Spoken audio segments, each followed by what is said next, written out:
Vous êtes chez Tartampion? Salut à tous! Et voici Cat Lady. C'est un jeu pour 2 à 4 joueurs à partir de 8 ans pour des parties d'environ 30 minutes. Aujourd'hui, chers amis, nous allons incarner une dame à chat et nous allons tenter de nourrir et d'amuser nos animaux domestiques préférés et même peut-être quelques chats errants. Mais attention, il ne faudra surtout pas gaspiller la nourriture, sinon ça risque bien de nous coûter quelques points en fin de partie.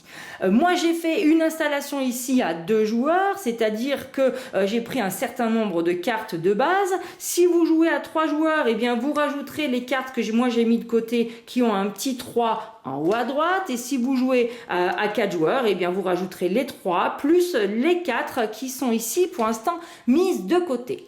On enchaîne donc, comme je le disais, nos tours de jeu jusqu'à déclencher la fin de partie. Quand est-ce que la fin de partie arrive? Eh bien, dès qu'on ne peut plus compléter intégralement soit une ligne, soit une colonne avec les cartes de la pioche. À ce moment-là, on fait un décompte final et on regarde qui a remporté le plus de points de victoire. À votre tour de jeu, vous devez prendre une ligne entière ou une colonne entière parmi les 9 cartes qui sont installées ici au centre de la table.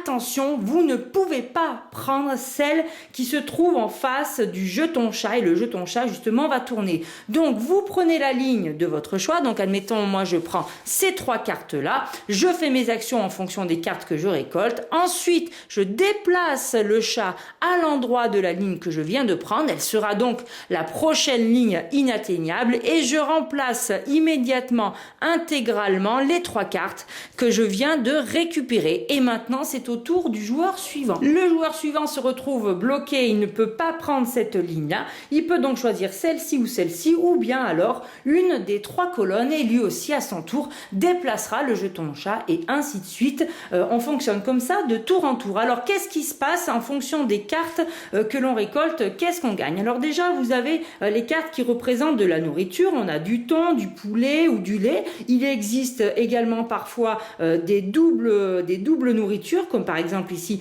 un double thon. Bref, quand vous avez des cartes aliments, et bien vous les défaussez et vous prenez du coup les jetons en bois, car c'est la version ici premium de Cat Lady qui correspondent aux cartes que vous avez piochées. Vous allez les installer devant vous et tenter de nourrir vos chats. Alors il existe une carte spéciale au niveau nourriture, c'est une carte joker, elle est représentée ici par ce jeton de bois là et elle représente n'importe quel type de nourriture.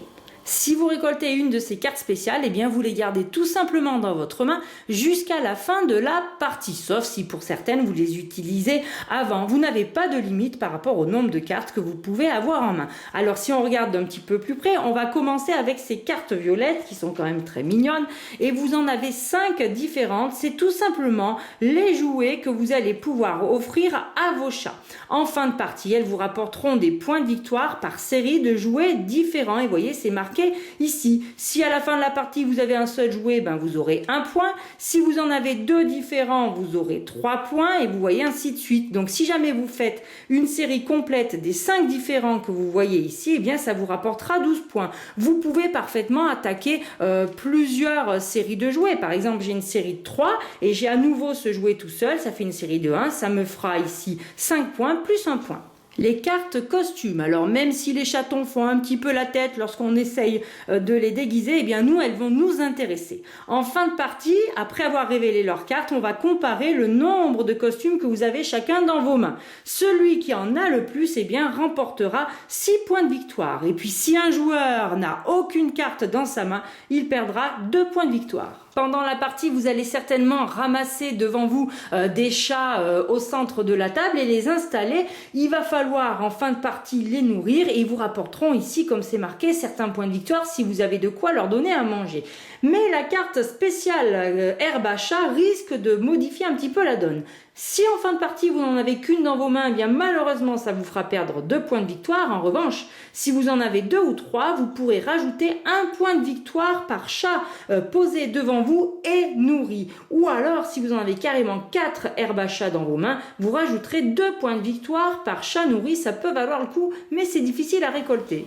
À n'importe quel moment de votre tour, vous pouvez défausser 2 cartes récoltées durant la partie chat perdu pour récupérer un des 3 chats errants installés à côté du centre de la table. Attention, dans la partie, il n'y en a que 3. Ils sont piochés au hasard parmi un grand paquet qui vous permettra de renouveler les parties, mais en tout cas, on ne joue qu'avec 3 cartes. Si vous n'avez qu'une carte chat perdu, ça ne vous rapporte rien du tout. Ou alors, vous pouvez décider de défausser tout simplement ces 2 cartes et de récupérer un petit jeton de points de victoire. Mon tour de jeu arrive et j'ai vraiment très envie de prendre cette ligne-là. Alors là, vous allez tous bondir et me dire « Mais non, mais Tartampion, tu nous as dit qu'on ne pouvait absolument jamais prendre la ligne qui est en face du chat ou la colonne qui est en face du chat. » Oui, c'est vrai, sauf que qu'est-ce que j'ai en ma possession?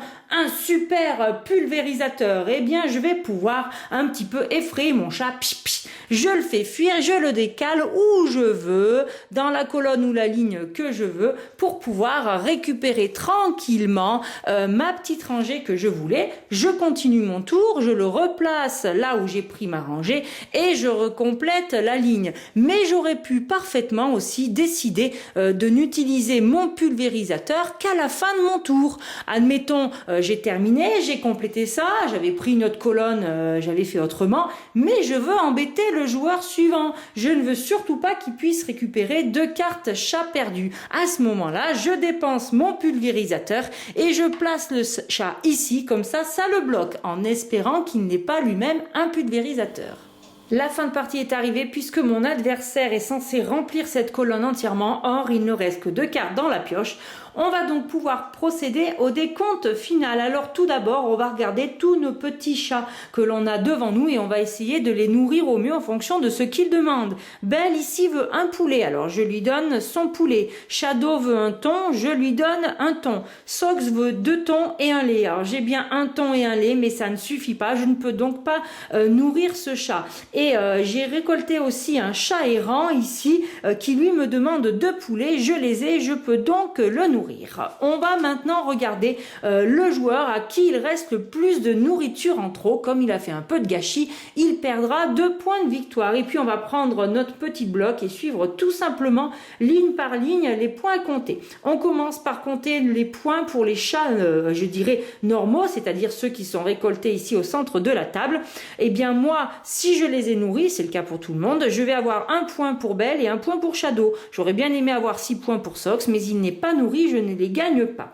Ensuite, on va regarder la ligne et compter les points pour les chats errants. Ils sont un petit peu particuliers. Ils vous apportent des avantages peut-être au long de la partie avec des réductions ou autres. Moi, ici, j'ai réussi à le nourrir, car on doit le nourrir comme les autres.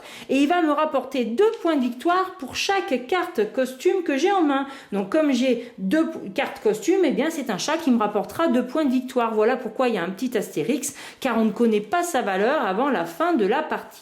Vous additionnez à cela également les points de victoire pour vos séries de jouets. Vous regardez aussi si vous êtes celui qui est majoritaire en costume. Vous rajoutez les points en fonction des herbes à chat que vous avez en main. Moi, j'en ai 2, donc je peux rajouter 1 point de victoire par chat nourri. Donc 1, 2, 3, ça me fera 3 points de victoire en plus. Vous rajoutez vos points de victoire récoltés avec les petits cœurs. Et vous regardez aussi les pénalités que vous avez, comme je disais, si vous avez celui qui a le plus de nourriture, vous perdez des points. Vous faites le total et bien évidemment, celui qui a le plus de points remporte la partie. Vous n'avez plus qu'à rejouer. Je vous remercie, chers amis, de m'avoir suivi pour les règles du jeu Cat Lady que je vous recommande. Je vous dis à très bientôt chez Tartampion et d'ici là, n'oubliez pas, amusez-vous bien.